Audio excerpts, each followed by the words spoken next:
Bueno, como venimos anunciando, hoy presentamos las ecuaciones de Einstein, que son ecuaciones para la geometría del espacio-tiempo, que ponen la geometría del espacio-tiempo en relación con las fuentes de esa geometría, que es la distribución de la energía y materia en el espacio-tiempo. Y esa distribución va a estar descrita por el tensor de energía-momento de la materia de la que se trate. Así que para comenzar con el tema de hoy, vamos a repasar las propiedades del tensor de energía-momento para un sistema continuo, genérico. Y en ese sentido, vamos a comenzar viendo el modelo más simple de conservación local en relatividad, que es el modelo de la conservación de la carga eléctrica.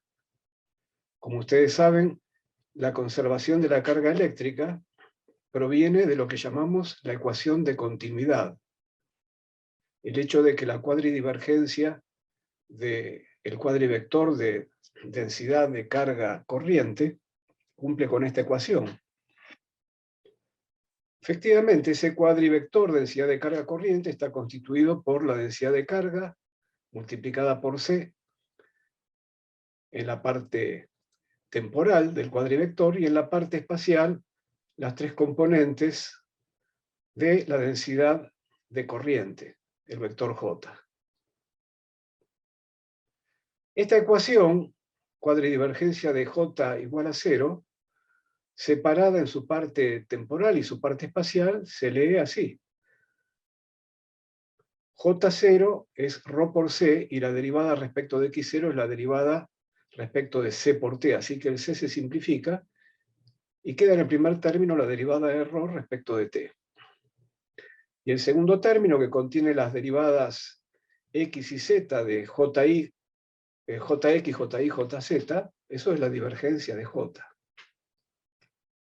Bien, la forma integral de esta ecuación de continuidad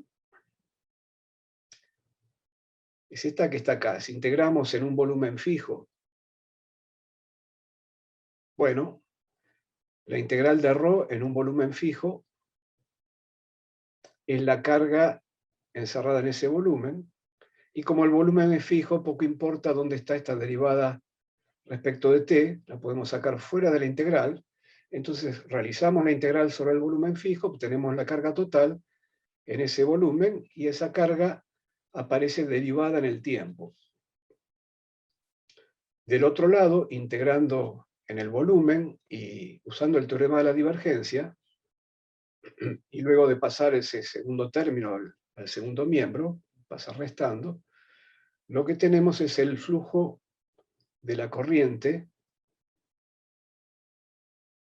a través de las paredes de la superficie S que encierra ese volumen fijo. ¿Por qué esto es la ecuación de conservación o la ley de conservación de la carga eléctrica en este caso? Bueno, porque esto dice que la carga contenida en un dado volumen B no se crea ni se destruye. Si esa carga estuviese variando en el tiempo, esa variación sucede porque hay carga que está migrando a través del borde de ese volumen B, a través de la superficie que encierra ese volumen B, ya sea que la carga esté saliendo o esté llegando.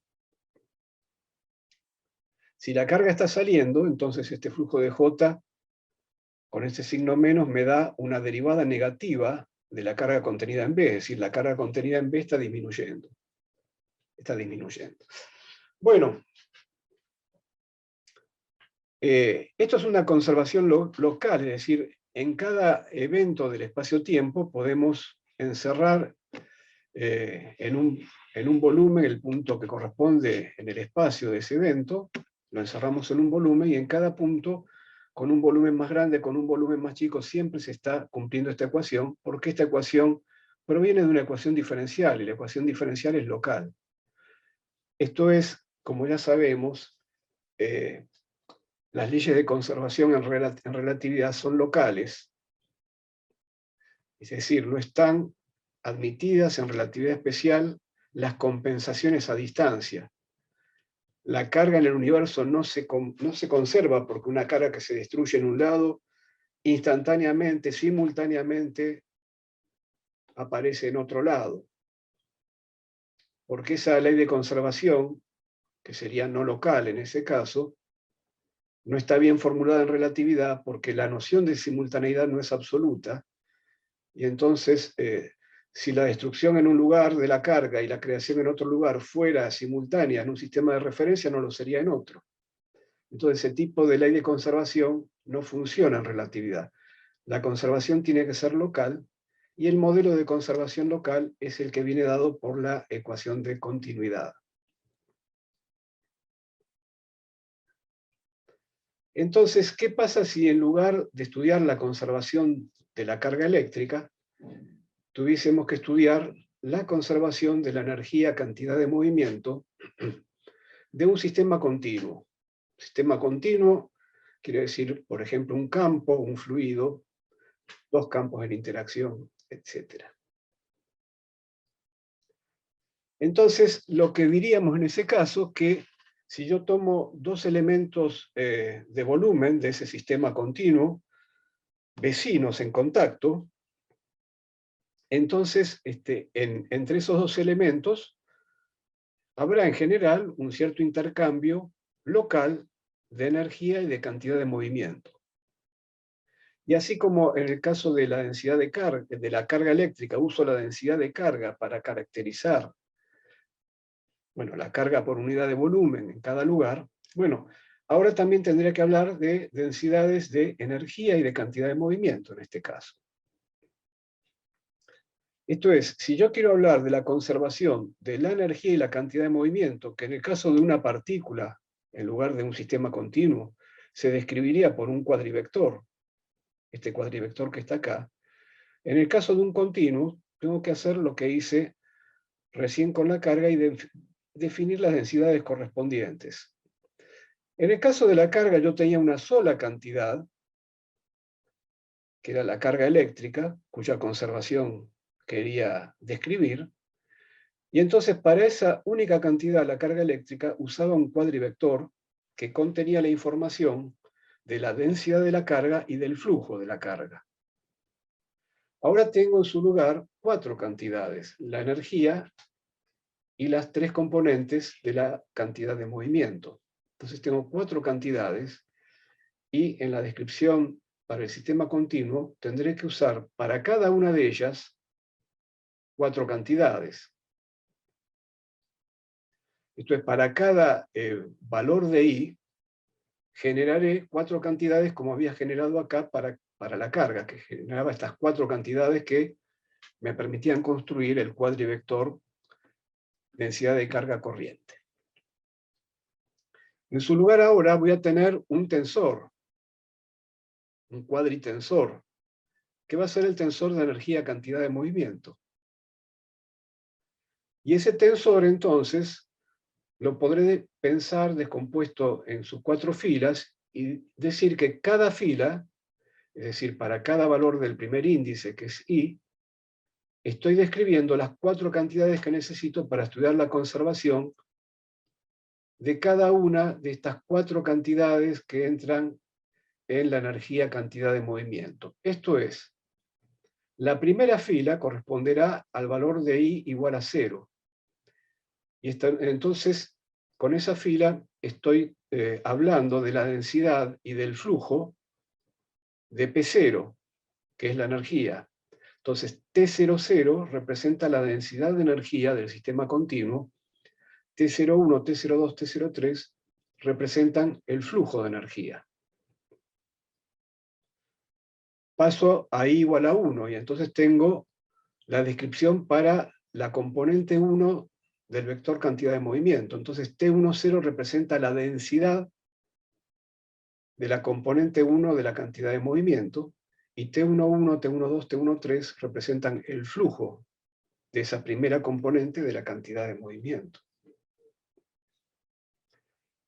En otras palabras, la primera columna de este tensor de energía-momento son las densidades, son las respectivas energías y cantidades de movimientos por unidad de volumen, multiplicadas por C, así como en el caso de JK, J0 era ρ por C.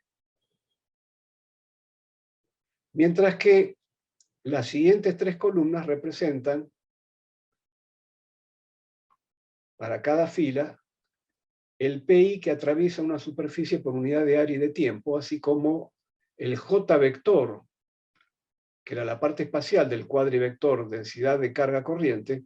El J vector representaba el flujo, es decir, la cantidad de carga eléctrica que atravesaba una superficie por unidad de área y de tiempo. Me servía para calcular eso, proyectando ese J sobre la normal de la superficie en cuestión. Bueno, muy bien.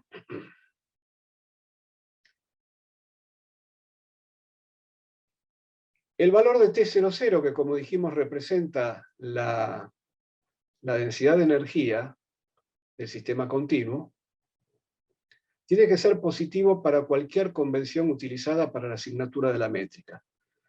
Nosotros utilizamos la asignatura más, menos, menos, menos, pero aún si se usara la otra asignatura, y esto es importante tenerlo en cuenta ante dudas de qué hacer cuando tomo un texto con una asignatura y quiero traducir lo que ahí dice a la asignatura que prefiero usar.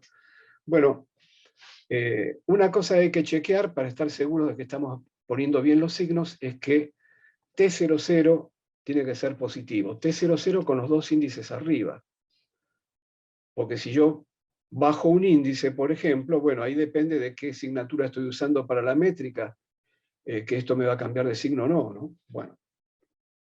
Entonces, una cosa que uno tiene que chequear para estar seguro de que está haciendo las cosas bien, es que la componente T00 contravariante sea positiva.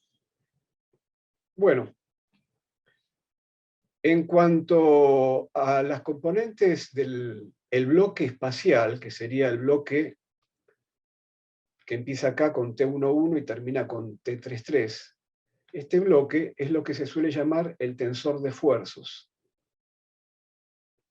Como el tensor de esfuerzos mide el flujo de las componentes del vector cantidad de movimiento a través de las paredes de dos elementos de volumen contiguos, entonces, bueno, como el flujo de cantidad de movimiento por unidad de tiempo es la fuerza también, entonces eso quiere decir que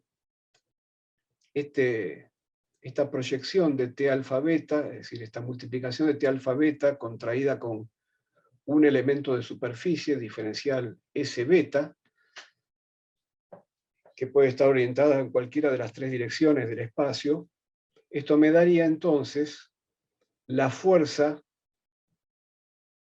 la componente alfa de la fuerza, entre dos elementos de volumen separados por una superficie cuyas componentes sean diferencial S beta.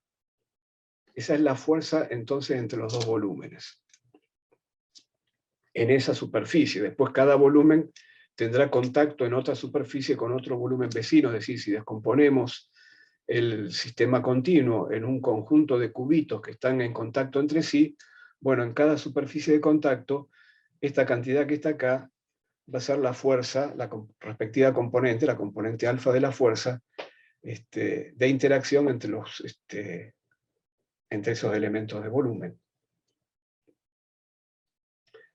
Entonces, la conservación local de la energía cantidad de movimiento se va a expresar también en relatividad especial. Estoy todavía hablando de cosas que conocemos de relatividad especial y ustedes las conocen en particular para la teoría electromagnética.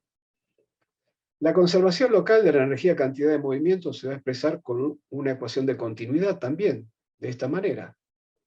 Nada más que ahora tendremos una ecuación de continuidad para cada valor del índice I.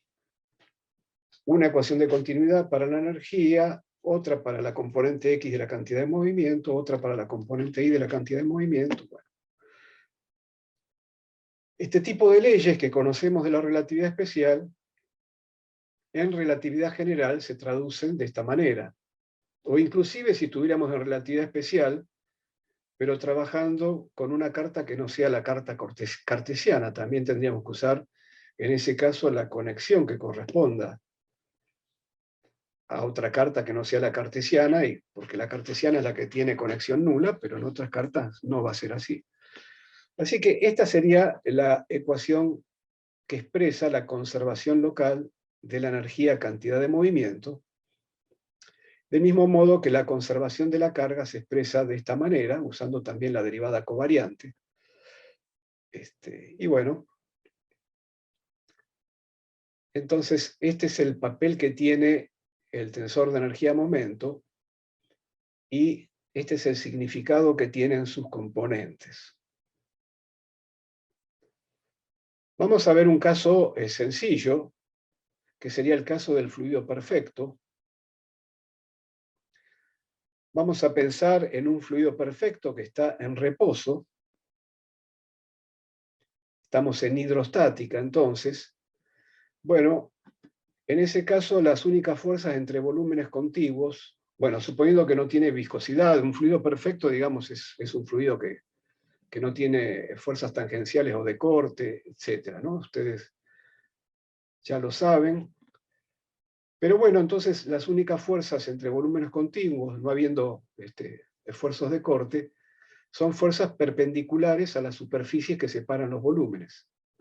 Cualquiera sea la orientación de esa superficie, es decir, si yo imagino una superficie dentro de un fluido perfecto, una superficie orientada de cualquier manera, la interacción entre el fluido que queda de un lado con el fluido que queda del otro lado de la superficie siempre tiene carácter normal a la superficie y está caracterizada por una única magnitud, que es lo que llamamos la presión del fluido. Entonces, bueno, esto significa que lo que llamamos un fluido perfecto es isótropo, que no importa cómo orientemos esa superficie, siempre la fuerza va a estar caracterizada por el mismo valor de esta presión. Quiere decir esto que el tensor de esfuerzos, en ese caso, es isótropo. El tensor de esfuerzos es proporcional a la identidad. Por otro lado, en un fluido perfecto en reposo y en equilibrio termodinámico, no hay transferencia de energía entre elementos contiguos. Por lo que la forma del tensor de energía-momento, entonces, va a tener, en aquel sistema inercial donde el fluido se encuentra en reposo, claro, como no va a haber, como el tensor de esfuerzo ya dijimos que es diagonal, y no va a haber flujos de energía, porque hay equilibrio termodinámico entre elementos contiguos. Además, por estar en reposo, la densidad de cantidad de movimiento vale cero, entonces directamente el tensor de energía-momento en ese sistema de referencia donde se encuentra el reposo tiene esta forma. Bueno, esto, digamos, es el tensor de energía-momento de la hidrostática de fluidos ideales o perfectos. Bueno, aquí entonces aparece el personaje Rho, que es la densidad de energía en reposo, y la presión, y en general, dependiendo de qué tipo de fluido se trate, entre presión y densidad va a haber una ecuación de estado. Estas dos cantidades, Rho y P, van a estar relacionadas por una ecuación de estado que dependerá del fluido, entonces. Ahora bien, esta forma que obtuvimos para el tensor de energía-momento, en las condiciones hidrostáticas del fluido perfecto, lo podemos pensar descompuesto de esta manera. Podemos pensar a este tensor como la suma de estos otros dos. Rho más P y el resto de la diagonal 0. Y en el segundo término pongo un menos P para restar este P que puse aquí. Y en el resto de la diagonal P. Dicho esto, y para la asignatura de la métrica que usamos nosotros, este segundo tensor, este segundo término, lo puedo escribir como menos P G y J. Porque G y J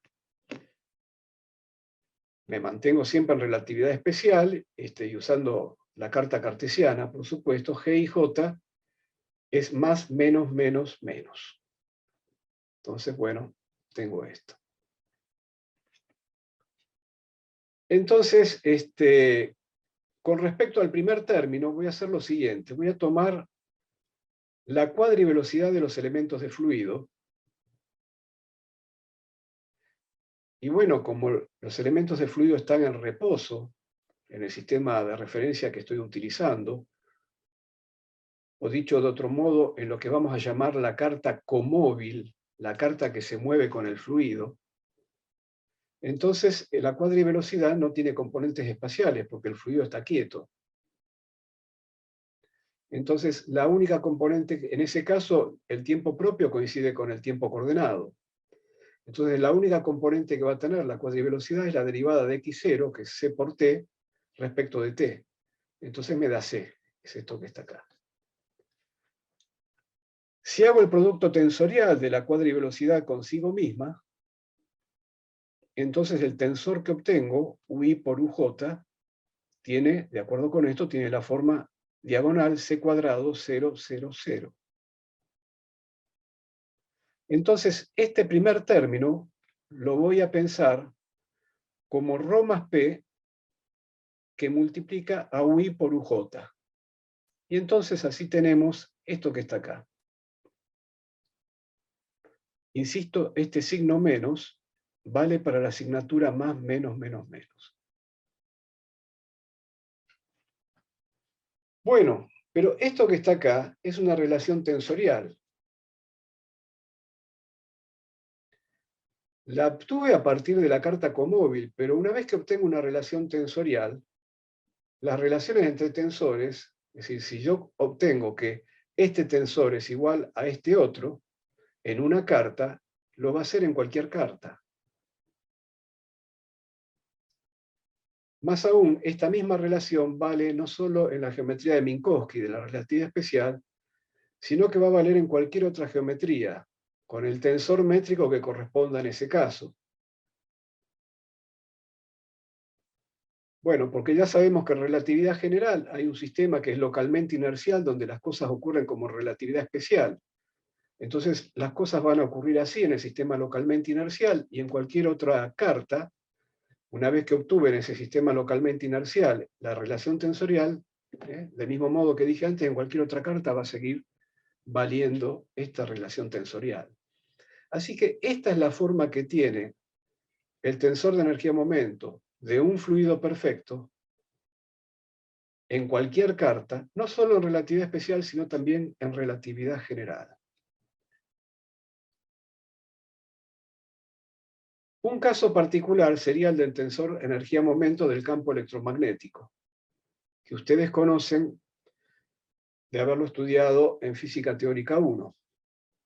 Ese tensor de energía-momento se escribe así, con este signo correspondiendo a nuestra asignatura. Fíjense, ¿por qué el signo va a depender de la asignatura de la métrica que estemos usando? El tensor de campo F, con los índices abajo, no tiene ninguna relación con la métrica. Son las componentes de la dos forma derivada exterior de A. Ahí no hay ninguna métrica. Ahora fíjense cuántos índices hemos subido en este primer término. Subimos 3 índices. Para eso precisamos usar 3 tensores métricos. En el segundo término pasa lo mismo. Tengo 2 índices subidos acá y además tengo un tensor métrico acá. Hay 3 tensores métricos. Como hay 3 tensores métricos, la asignatura que estemos usando es importante tenerla en cuenta. Porque si cambiamos de asignatura, como hay 3 tensores métricos, entonces va a haber un cambio global del signo de esta expresión. Por otra parte, cuando comparen con los textos, fíjense qué posición tienen los índices que se están sumando, los índices mudos. Porque recuerden que el tensor de campo es antisimétrico, entonces a veces los signos aparecen distintos, pero aparecen distintos porque están intercambiados los índices del tensor de campo y eso cambia un signo. Entonces, bueno, el signo que está puesto acá y el que está puesto acá tiene que ver con la forma también en que estamos contrayendo índices en los dos términos.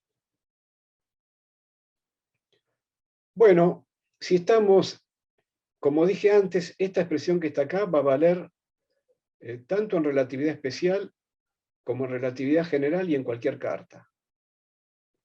Es una relación tensorial, pero si estamos en la carta cartesiana de relatividad especial, donde sabemos, donde asociamos las componentes del tensor de campo F con las componentes cartesianas del campo eléctrico y del campo magnético, entonces este tensor de energía-momento del campo electromagnético tiene esta forma, donde ρ, la densidad de energía electromagnética, es esto que está acá, donde el flujo de energía electromagnética está medida por el vector de Poynting, que está definido de esta manera. El tensor de energía-momento es un tensor simétrico, por cierto, como lo era también en el caso del fluido perfecto. Es un tensor simétrico, así que lo que tenemos aquí para el flujo de energía se reproduce aquí para las densidades de cantidad de movimiento del campo electromagnético. Y el tensor de esfuerzo del campo electromagnético tiene esta forma que está acá, donde los puntos suspensivos que están acá se completan simplemente por simetría del tensor. Una propiedad interesante que tiene este tensor de energía-momento del campo electromagnético es la de tener traza nula en dimensión 4. Si ustedes generalizan el electromagnetismo a dimensiones superiores, esta propiedad se pierde. Pero en dimensión 4 tiene traza nula, y bueno, la traza de un tensor es un invariante, así que es un resultado que es independiente de la carta. Y simplemente combinar acá los elementos de la diagonal y recordar que ρ vale esto, y bueno, verificar que la traza se anula. Pero para eso, atención, primero hay que bajar un índice.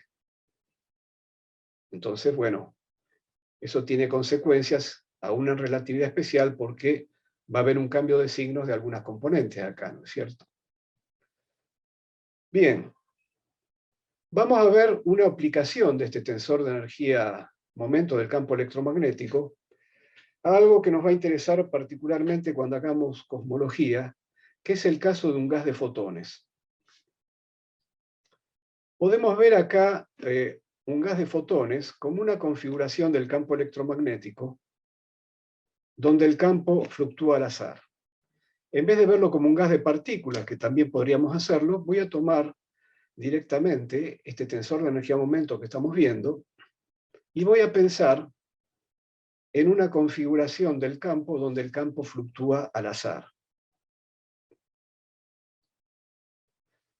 Entonces voy a promediar el tensor de energía-momento entendiendo que el promedio de los campos, como hay fluctuación al azar, el promedio de las componentes de los campos E y B me da 0.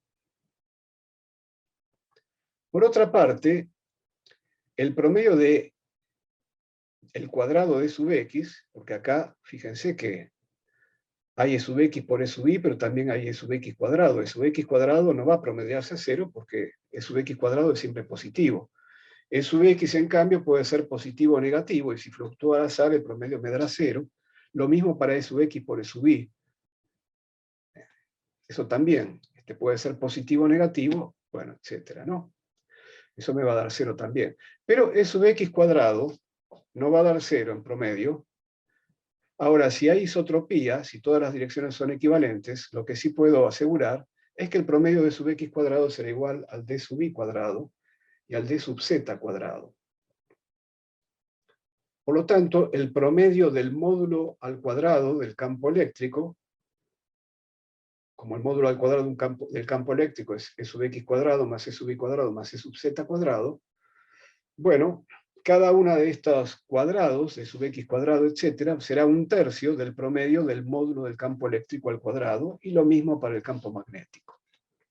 Entonces, voy a promediar el tensor de energía-momento de esta manera, Me voy a deshacer entonces de estos términos cruzados, me van a quedar solamente los cuadrados, y una vez hecho eso, lo que voy a obtener es esto que está acá. Que me desaparecen los términos que están fuera de la diagonal, porque son todos, tienen todos productos cruzados, me quedan solo los de la diagonal, y los de la diagonal, una vez que hago esto, y lo mismo para el campo B, los puedo expresar en la parte del tensor de esfuerzos en términos de la densidad de energía del campo electromagnético. Por supuesto, este error también está promediado, ¿no? Pero lo importante es que, entonces, los tres elementos de la diagonal del tensor de esfuerzo van a ser iguales, y además, como van a ser iguales, y como rige esto que está acá, lo voy a poder expresar en términos del propio valor de ρ. Y queda esto. Dicho de otra manera, si yo sé por isotropía que la diagonal del tensor de esfuerzos tiene que ser igual, que el tensor de esfuerzos tiene que quedar isótropo, entonces, bueno, combinando con el conocimiento de que la traza tiene que ser 0, automáticamente sale esta expresión. Recuerden que para calcular la traza, tengo que bajar primero un índice, y eso va a tener un cambio de signo entonces, o bien acá, o bien acá, según la asignatura que estemos usando. Así que bueno, por el lado de la traza ya podía advertir que esto iba a quedar así. Y esto es el tensor de energía-momento de un gas de fotones. Lo que vemos es que un gas de fotones se comporta como un fluido perfecto, cuya presión obedece esta ecuación de estado. Esta es la ecuación de estado de un gas de fotones. Bueno, muy bien.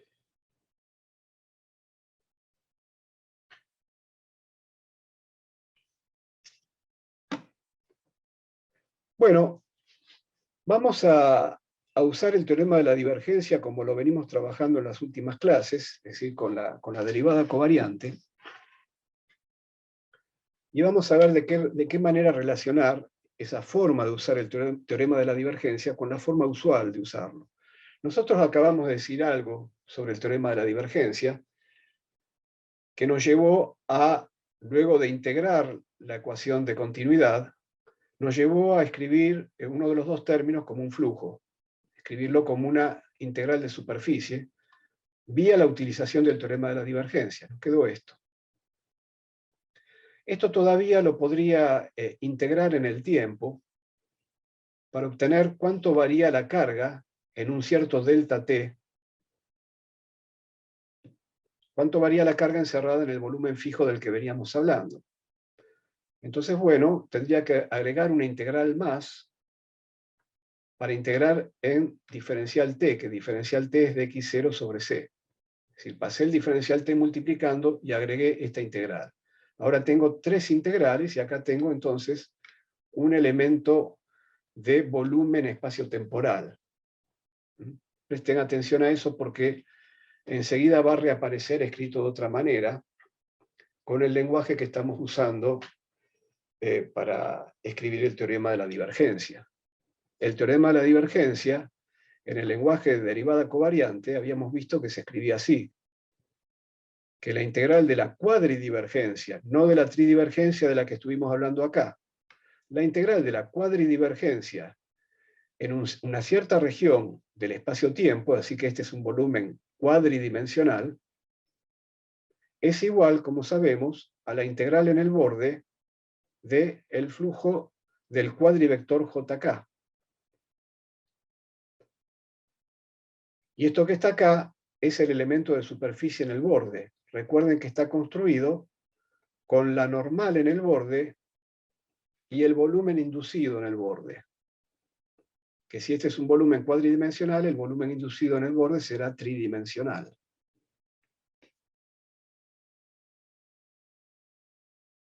La ecuación de continuidad para la densidad de carga era la anulación de la cuadridivergencia del cuadrivector densidad de carga corriente. Así que esto se anulaba y quedaba entonces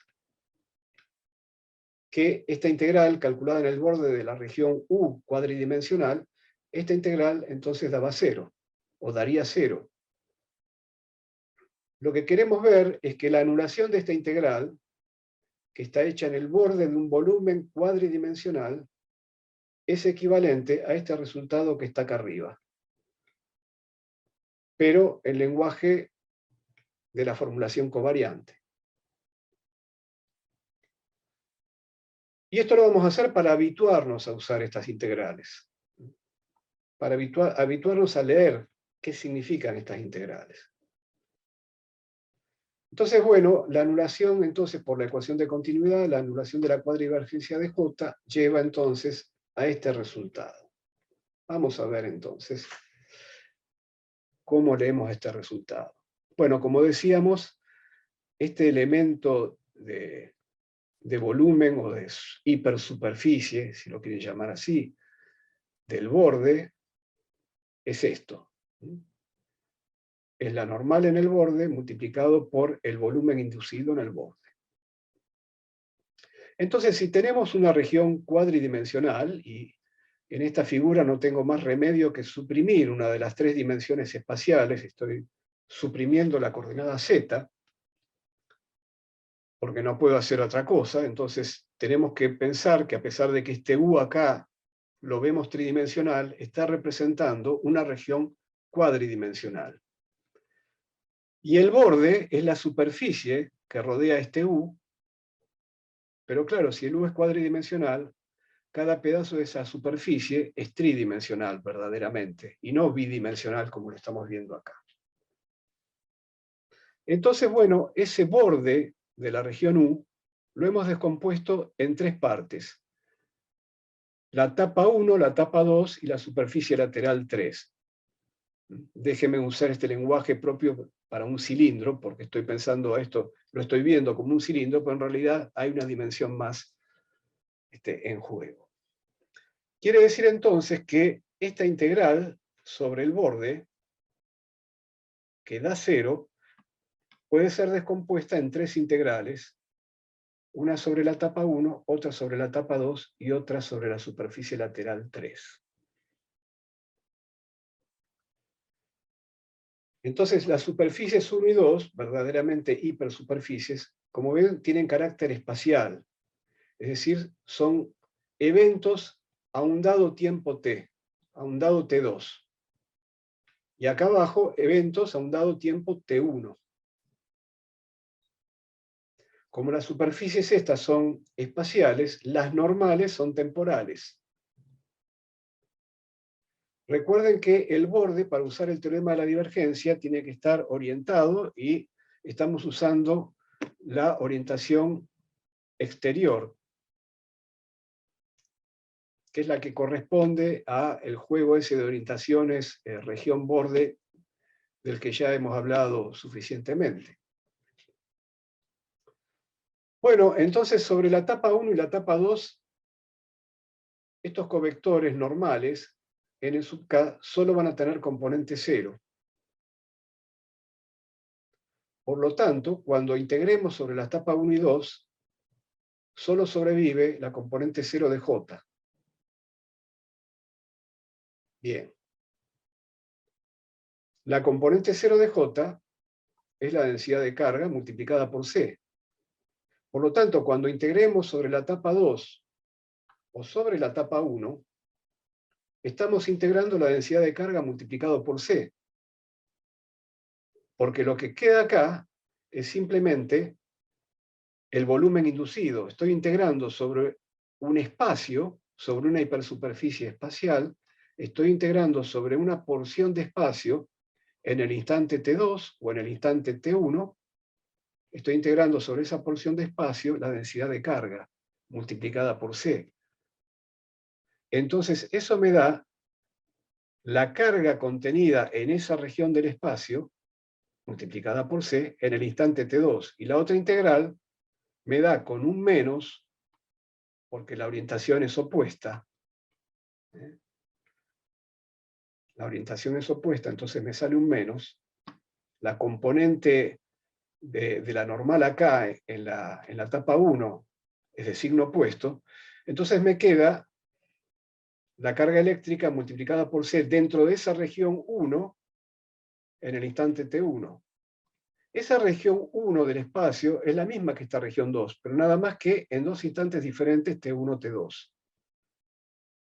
Ahora, esta carga en T2 y esta carga en T1, pese a que están medidas integradas en la misma región del espacio, podrían ser diferentes simplemente porque está fluyendo carga a través de la superficie que encierra esa región. Entonces puede haber una variación de carga, puede ser que la carga en el instante T2, encerrada en esa región, sea distinta a la carga en el instante T1.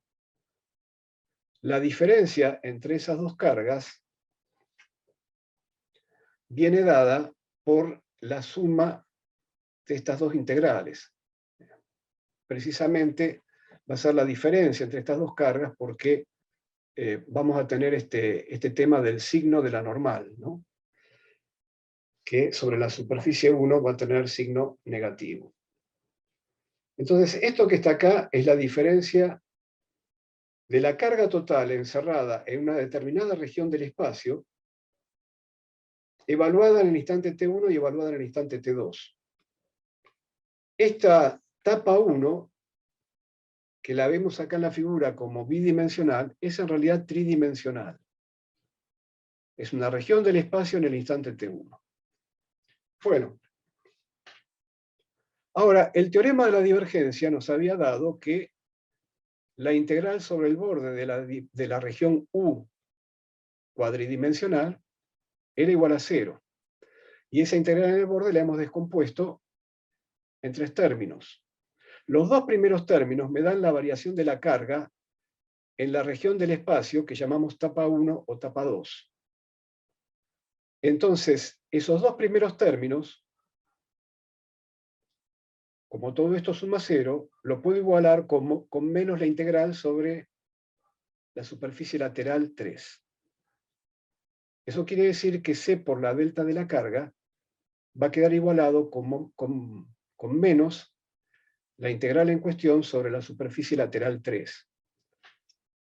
La superficie lateral tendrá una normal que va a tener carácter espacial. En cada punto de la superficie lateral, la normal va a ir cambiando, pero siempre va a ser espacial, no va a tener componente temporal. Quiere decir que sobre la superficie 3, como esta normal va a ser espacial, solo van a intervenir las componentes 1, 2 y 3 de J, que son las componentes del vector densidad de corriente. Por otra parte, el volumen, el 3 volumen, porque esto tiene dimensión 3 a pesar de que lo vemos en la figura con dimensión 2, ese 3 volumen tiene una dimensión temporal y en la figura vemos una sola dimensión espacial, pero hay dos dimensiones espaciales, es decir, hay una superficie espacial y una dimensión temporal. Esas tres dimensiones, dos espaciales y una temporal, conforman el 3 volumen de esta superficie o hipersuperficie lateral.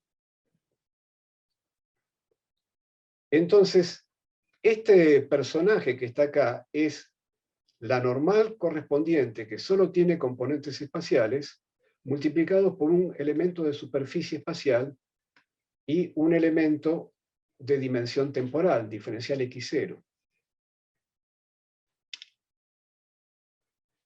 Entonces, como dijimos, el carácter que tiene la normal sobre la superficie lateral hace que en esta contracción de JK con NK solo sobreviva el vector densidad de corriente, y entonces esto sea finalmente el flujo de J, la proyección de J sobre la normal, que será también la normal a la superficie S. Y entonces, ¿qué es lo que estamos viendo acá? Estamos viendo exactamente, pasando este C, dividiendo y formando dx0 sobre C, lo que estamos viendo es exactamente el resultado que teníamos acá.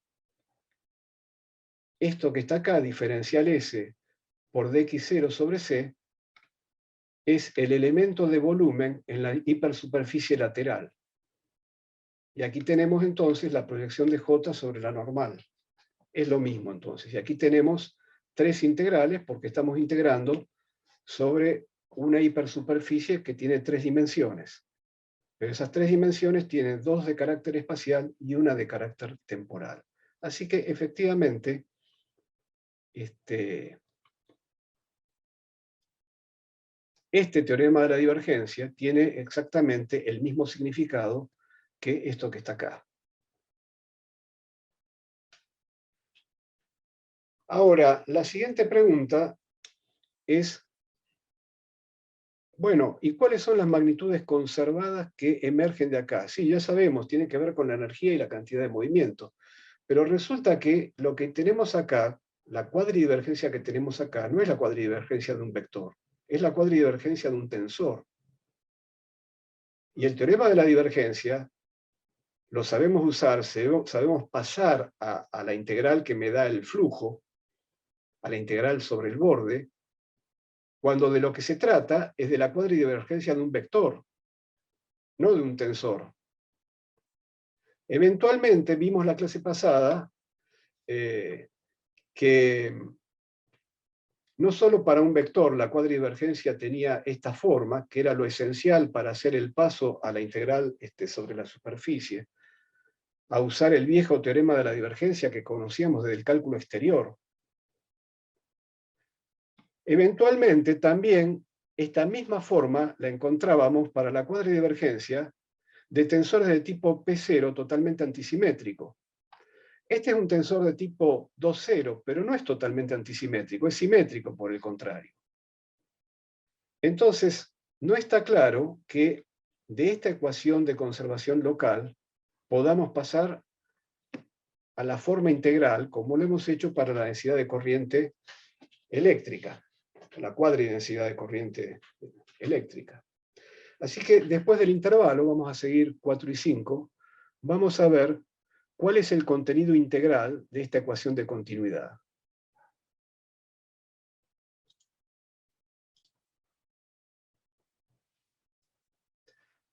Bueno, entonces habíamos dicho que cuando obtuvimos el teorema de la divergencia escrito para la derivada covariante, para la cuadridivergencia de la derivada covariante, nos habíamos valido de este resultado, que era válido para la conexión de Levi-Civita, y eso nos había permitido enganchar con lo que ya teníamos del teorema de Stokes generalizado, porque esto que está acá era lo que llamábamos la divergencia del vector B asociada al volumen métrico, ¿no?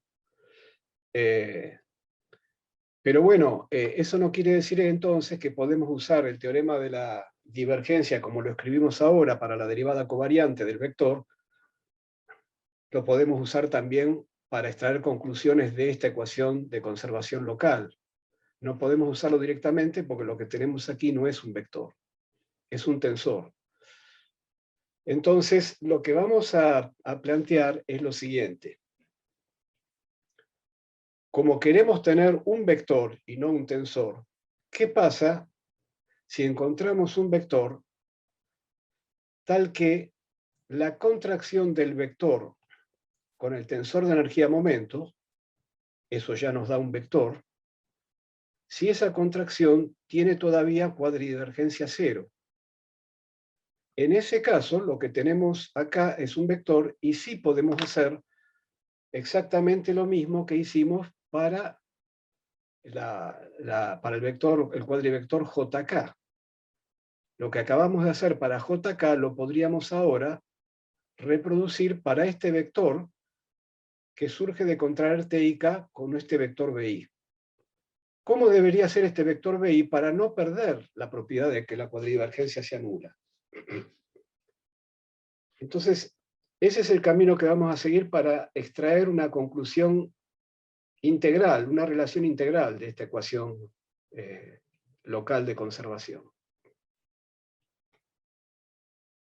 Si encontramos ese vector, entonces podríamos decir que la magnitud que se conserva, es decir, este vector que jugaría el papel de JK, Si yo integro el JK en una superficie espacial, me da la carga, que es la magnitud en cuestión, ¿no? Bueno, entonces aquí sería lo mismo. Si yo encuentro un vector que tiene esta propiedad, entonces para ese vector habría una magnitud asociada conservada. Llamaríamos P, no importa cómo la llamamos. Y que surgiría de integrar JK, la densidad, en una superficie espacial. Conservada en el sentido de que si no se conserva es porque se va o entra a través de la superficie lateral, ¿no? Bueno, entonces el vector requerido tendría que cumplir, como decimos, con esta propiedad, y si desarrollamos la derivada covariante de un producto, el primer término automáticamente es cero porque el tensor de energía-momento tiene la propiedad de que se anula su cuadridivergencia. Entonces me quedaría que el segundo término se tendría que anular. Ahora, el segundo término surge de la contracción de la derivada covariante a secas del vector con el tensor de energía-momento que es simétrico. Entonces, para que se anule este segundo término, se tendría que anular la parte simétrica de la derivada covariante a secas del vector B.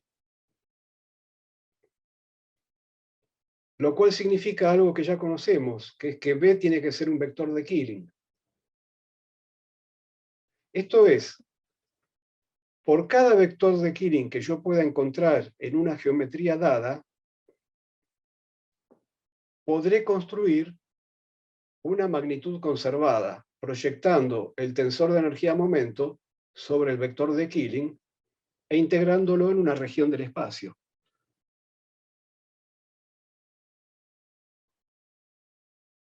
Integrando esta cuadridensidad en una dada región del espacio, ¿no? Bueno, eso no es ni más ni menos que lo mismo que teníamos para la partícula. Ahora tenemos un sistema continuo, pero cuando teníamos una partícula lo que decíamos era que por cada vector de Killing que encontráramos en la geometría, si es que la geometría los tuviera, ¿no?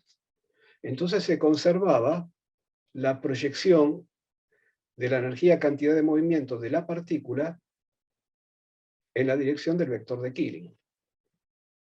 Ahora, como se trata de un sistema continuo y trabajamos con densidades que se expresan en las componentes de este tensor de energía-momento, entonces primero tenemos que proyectar el tensor de energía-momento sobre el vector de Killing y luego el cuadrivector que queda, bueno, aquí tenemos que integrarlo todavía en una hipersuperficie espacial para obtener una cantidad que se conserva, que no se crea ni se destruye, que si varía en una región, varía solamente porque fluye a través de los bordes de la región.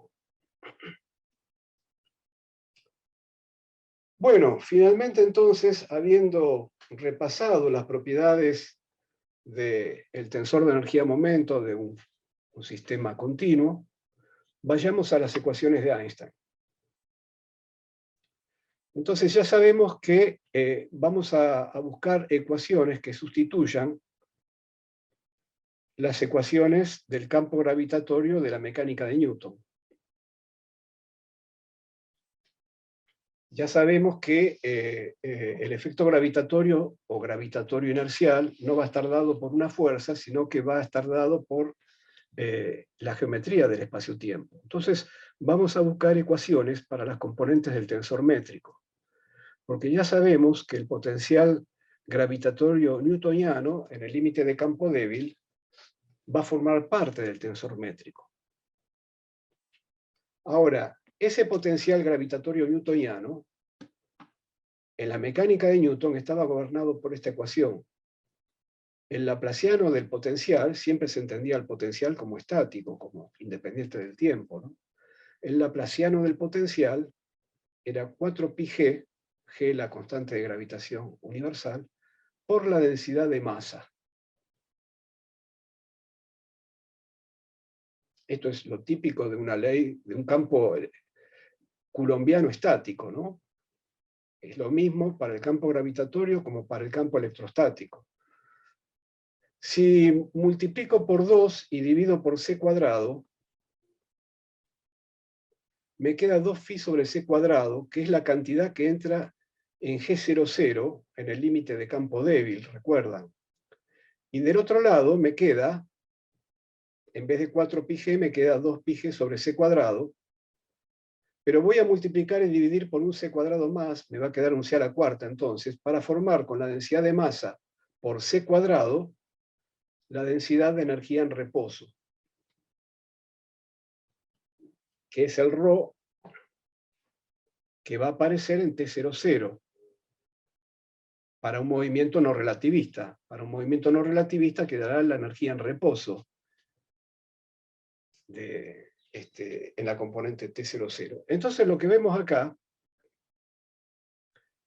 es que las derivadas segundas de una de las componentes del tensor métrico, en el límite de campo débil, se debería asociar con la densidad de energía.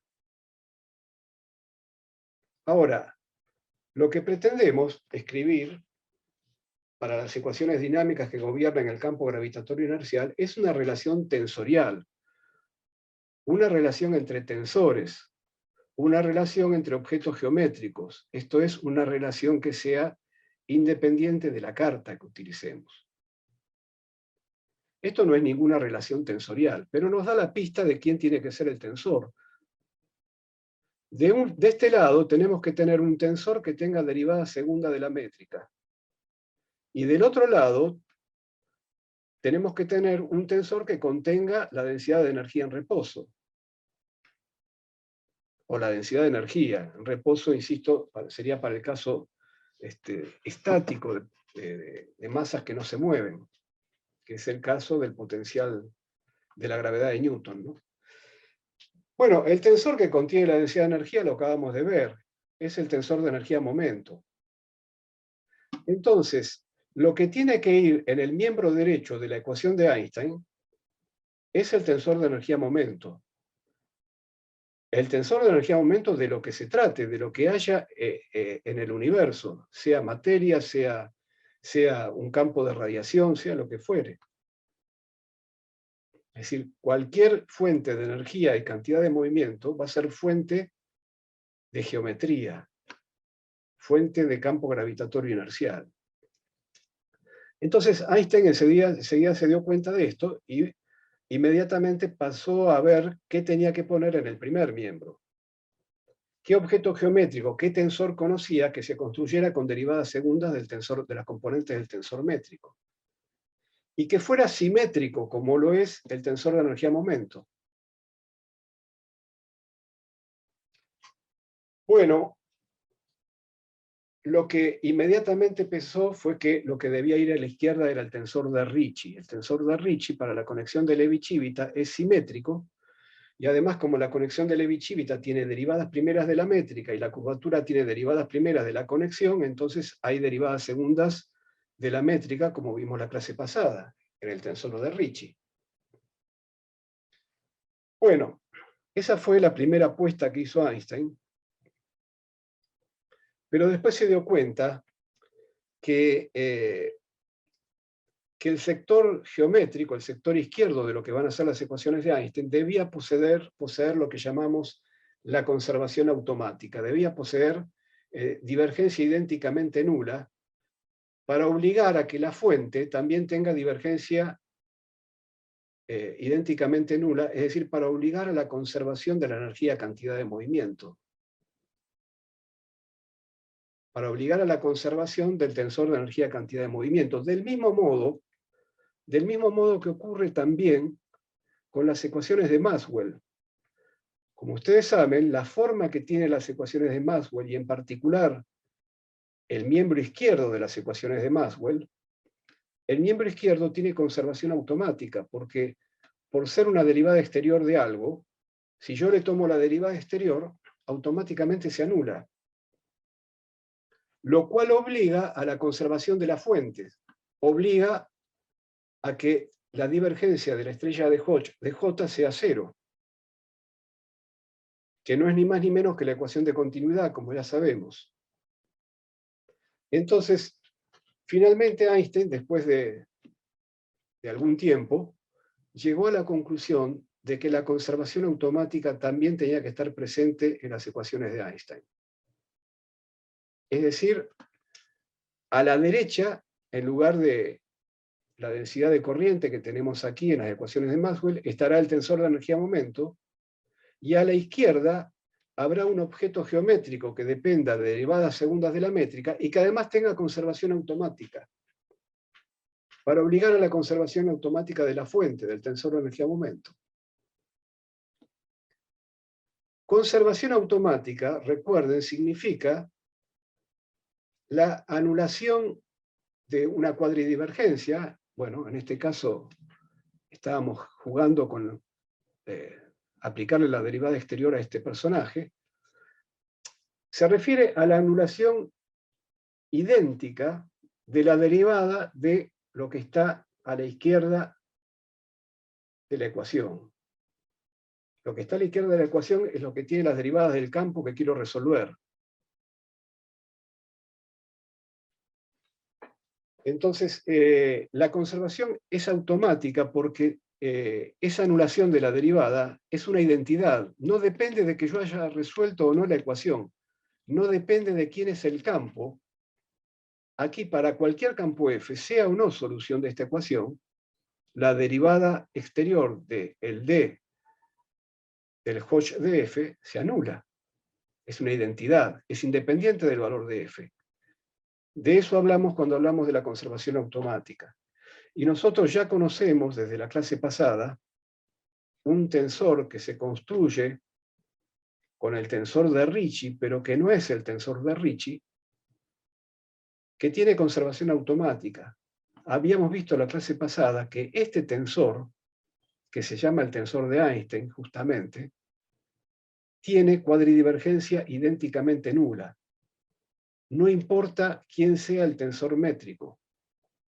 Para cualquier tensor métrico, la cuadridivergencia de este tensor, que se llama tensor de Einstein, se anula. Este R que está acá es el escalar de curvatura y es la traza del tensor de Ricci. Así que todo este tensor es un tensor simétrico, como ven, que se construye con el tensor de Ricci y que tiene conservación automática.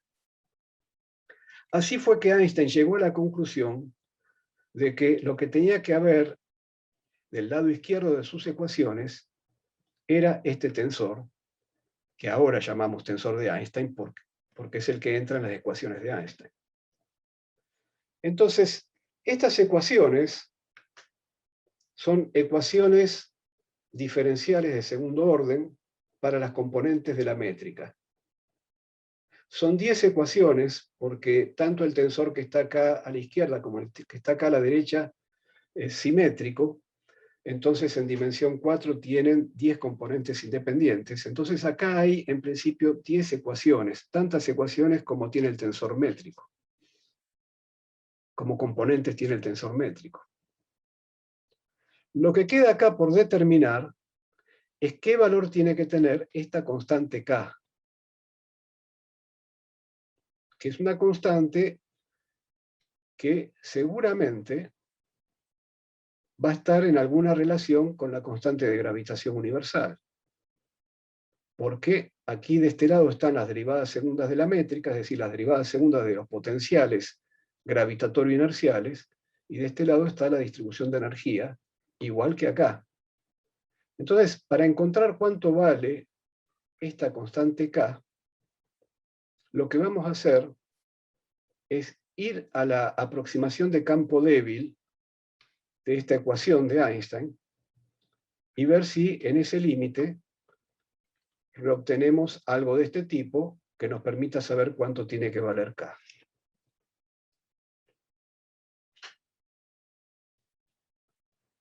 Antes de hacer eso, voy a agregar que más adelante Einstein, por razones que vamos a ver en su momento, cuando veamos cosmología, decidió agregar un término a sus ecuaciones. Un término que no violara ninguno de estos aspectos de los que venimos hablando, es decir, un término que sea simétrico y que tenga conservación automática. Es decir, que no rompa la conservación automática del tensor de Einstein. Y claro, de por sí sola, la métrica es simétrica y tiene conservación automática, porque la derivada covariante de la métrica se anula, porque la conexión de Levi-Civita es una conexión métrica. Entonces Einstein dijo, ¿por qué no agregar este otro término? Este otro término donde este coeficiente lambda sería una nueva constante universal que ya no tendría relación con la constante de gravitación universal, que va a estar acá en K, y que Einstein llamó la constante cosmológica. Bien. Este signo que está acá depende de la asignatura de la métrica que utilicemos. Y está escrito para asignatura más, menos, menos, menos, y si no será el signo opuesto. Nuevamente, pensemos cuántas métricas entran acá en estos personajes. R y J viene de una contracción del Riemann. El Riemann tiene derivadas de la conexión y términos cuadráticos en la conexión. La conexión es la conexión de Levi-Civita. Tiene una métrica inversa y tiene derivadas de la métrica. La conexión, entonces, tiene dos métricas.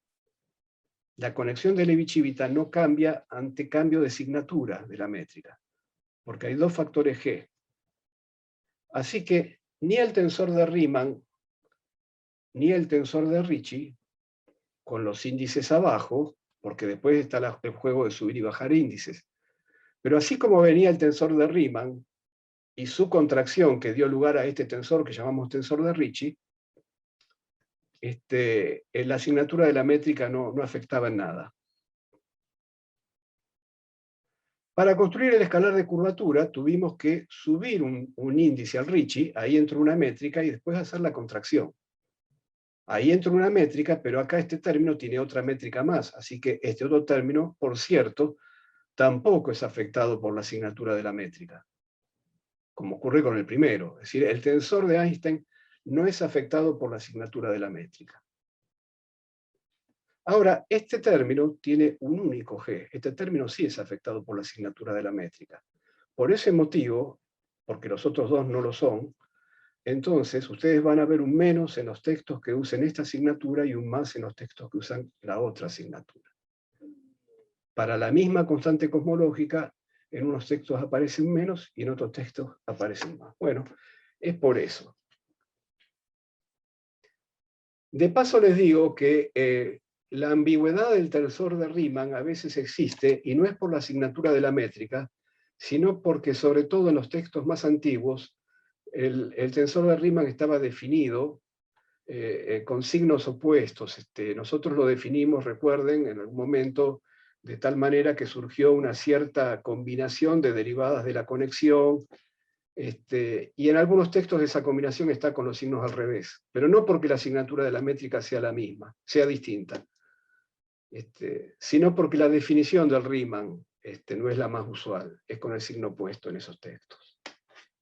Pero ese conflicto en general no va a ocurrir. Bueno, entonces nosotros por el momento vamos a ignorar esta constante cosmológica, pero más adelante la vamos a reconsiderar, porque además va a haber hechos observacionales que van a inducirnos a reconsiderarla. Bueno, si tomamos la traza en esta ecuación, ¿qué es lo que ocurre? Aquí, al tomar la traza, es decir, subir un índice y tracear, me da el escalar de curvatura. Aquí, al subir un índice, obtengo el tensor identidad, ¿se acuerdan? Y al tomar la traza me da la dimensión del espacio-tiempo, me da 4. Entonces me queda R menos 2R, me queda un menos R acá. Y del otro lado me queda la traza del tensor de energía-momento, que dependerá del fluido del que se trate. Entonces queda esto. Con lo cual, lo que me sale es, bueno, ya dije, R menos 2R, me queda un menos R, igual acá por T. Esto significa que el R de la ecuación de Einstein, este R que está acá, se puede reemplazar por menos K por T y pasarlo al segundo miembro, pasarlo al lado del tensor de energía-momento. Y entonces las ecuaciones de Einstein sin constante cosmológica quedan escritas de esta manera.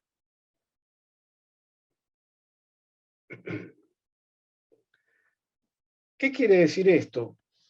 Fíjense, el valor del tensor de Ricci está dado en cada evento del espacio-tiempo por el tensor de energía-momento, por una combinación del tensor de energía-momento y su traza.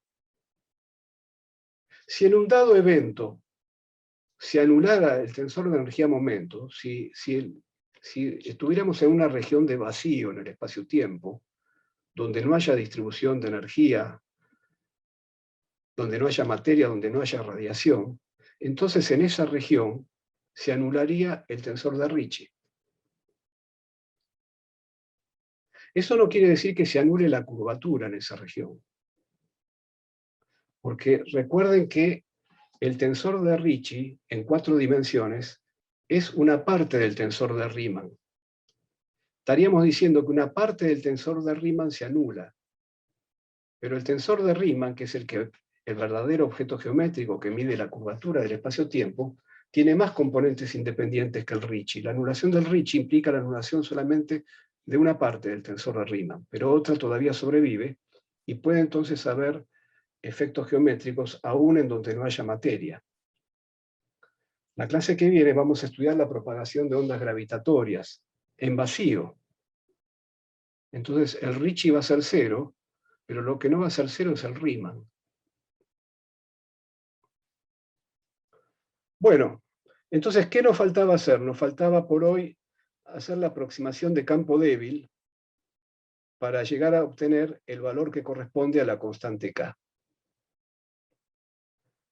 ¿Qué era un campo débil? Un campo gravitatorio inercial débil es un campo en donde existen cartas donde la métrica es aproximadamente igual a la de Minkowski. Esa es una forma de caracterizar el campo débil gravitatorio inercial.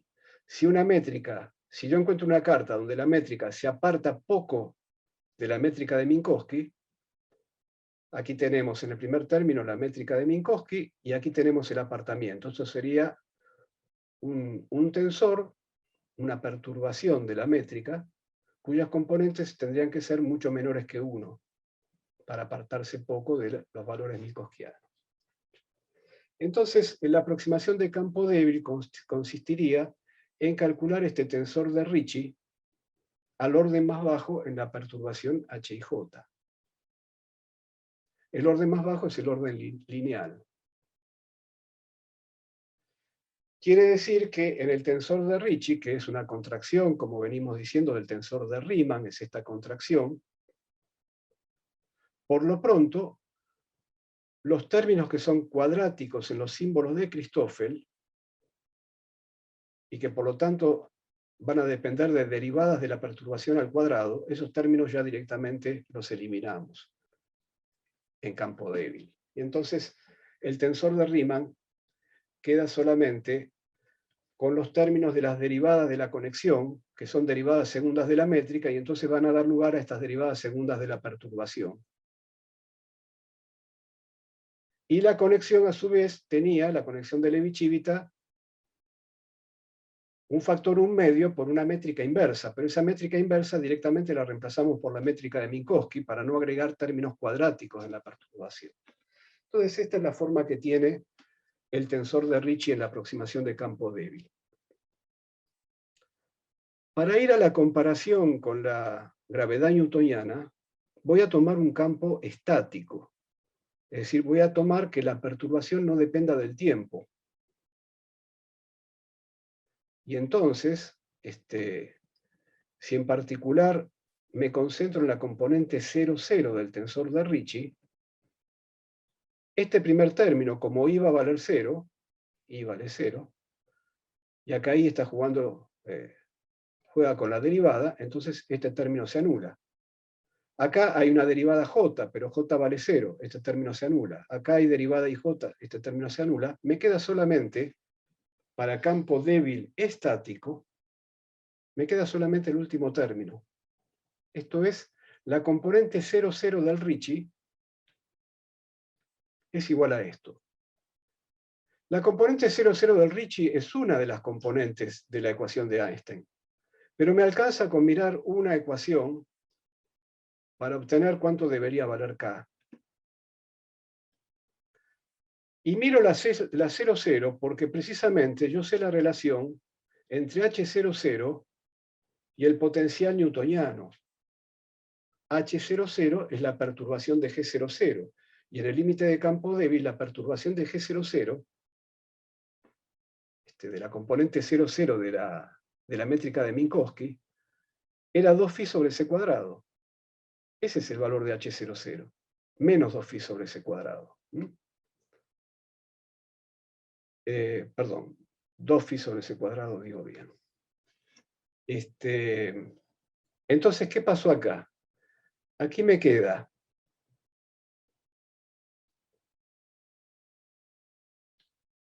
derivada KL. Bueno, las derivadas 0,0 no entran, solo entran las espaciales. Me quedarán entonces derivadas alfa beta. Las componentes espaciales del Minkowski son diagonales y valen -1, -1, -1 en nuestra asignatura. Entonces, el menos de los elementos de la diagonal mata este menos que está acá. Y lo que voy a obtener, como son elementos de la diagonal, voy a tener un laplaciano de H00. Ahora, el H00 lo reemplazo por 2π sobre c cuadrado, que esa es la perturbación de la métrica de un campo gravitatorio inercial débil. Y bueno, yo sé que el potencial newtoniano, como dijimos antes, cumple esta ecuación. Esta ecuación que está acá.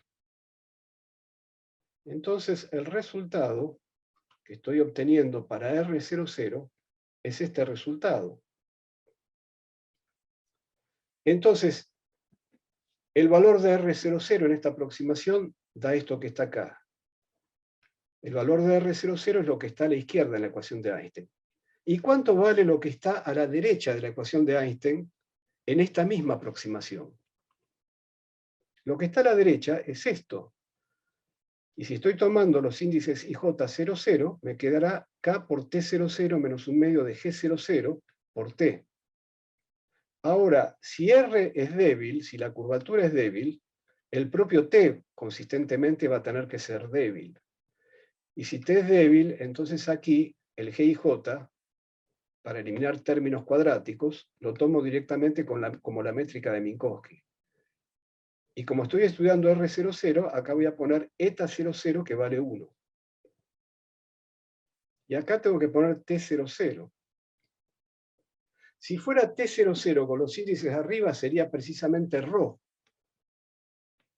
Pero tengo que bajar los índices, y los bajo con la métrica de Minkowski, porque ρ ya es débil.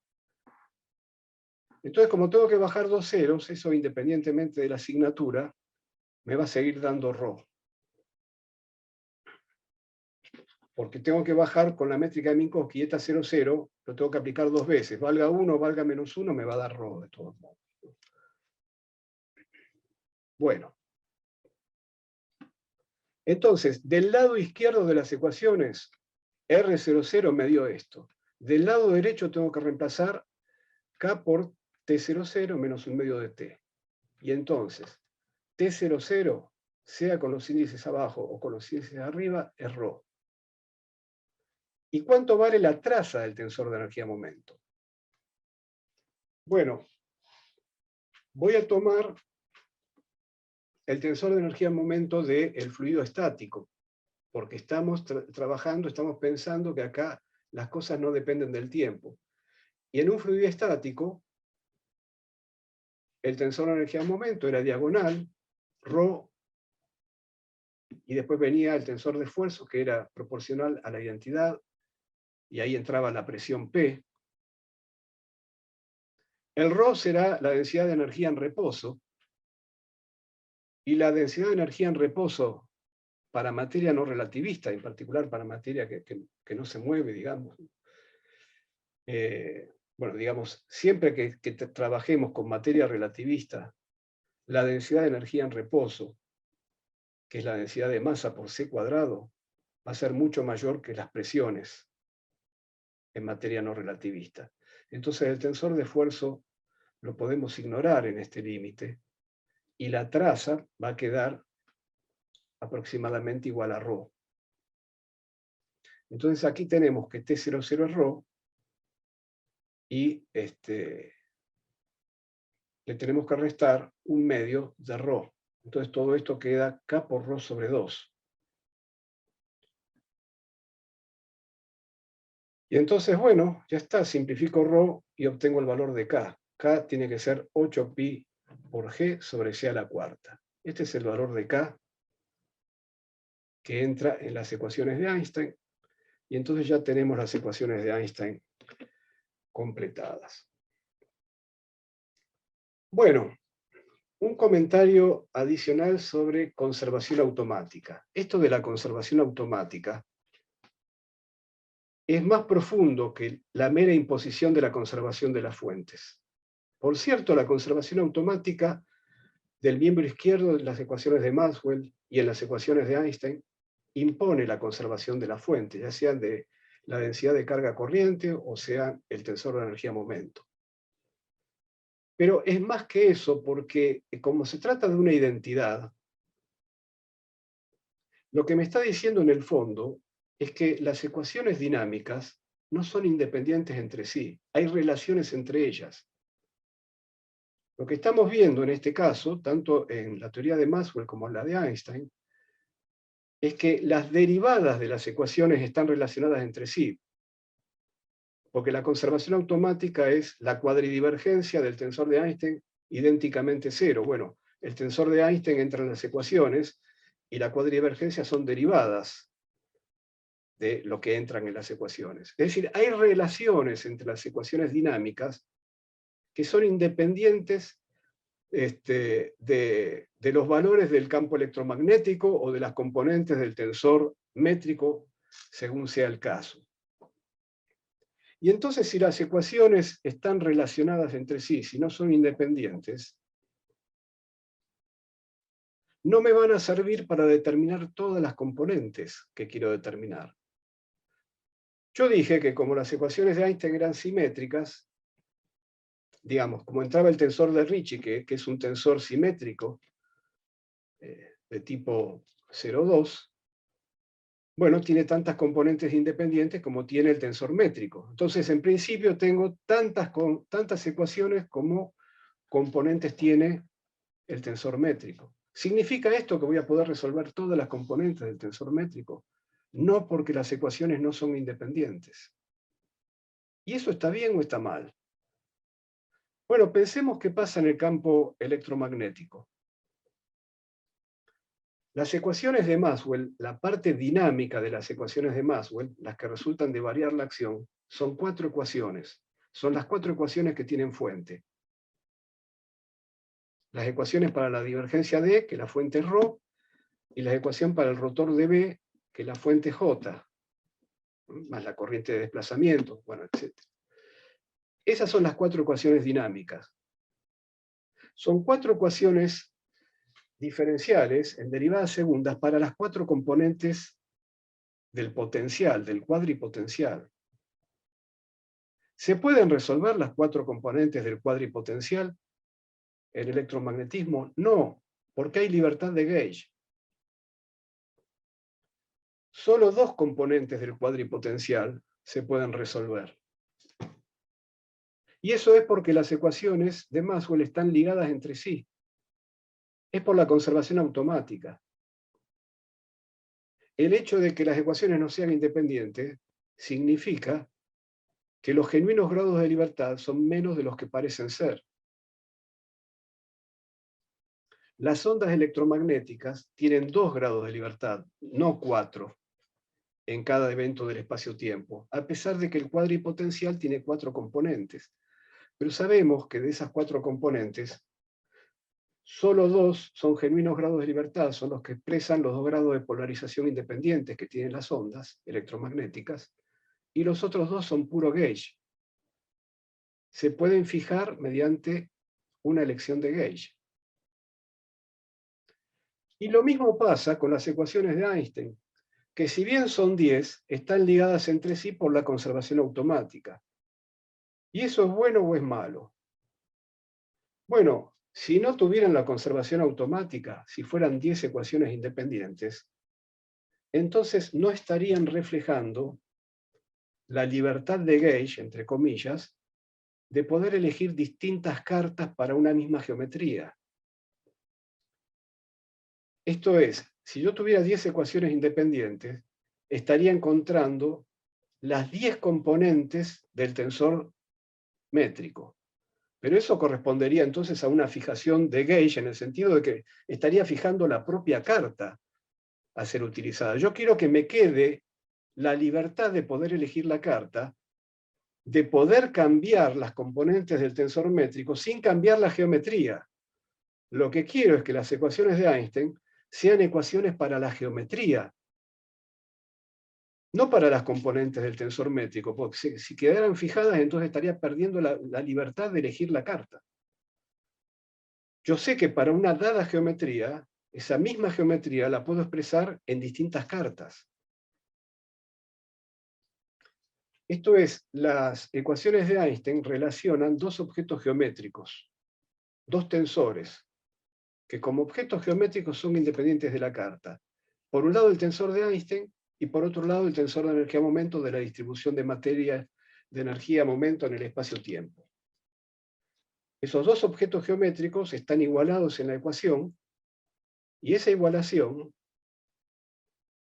no me fija cómo son esos objetos geométricos completamente, cómo son sus componentes.